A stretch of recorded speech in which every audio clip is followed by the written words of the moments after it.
apalagi kita orang Minang. Orang Minang itu terkenal dengan diskusinya.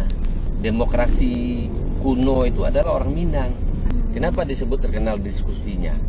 Karena setiap memutuskan suatu keputusan, dari dulu itu orang Minang adalah mencari suara terbanyak.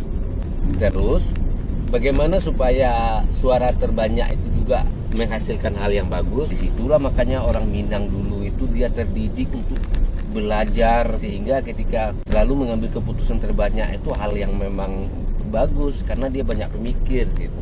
Coba nggak banyak pemikir, coba orang bodoh yang banyak. Jadi suara terbanyak itu akan menghasilkan hal yang lemah, hal yang nggak bagus. Itu ya sayang ya. Iya. Sayang generasi Minang. Jadi Indonesia ini merdeka itu lebih banyak orang Minang yang merumuskan.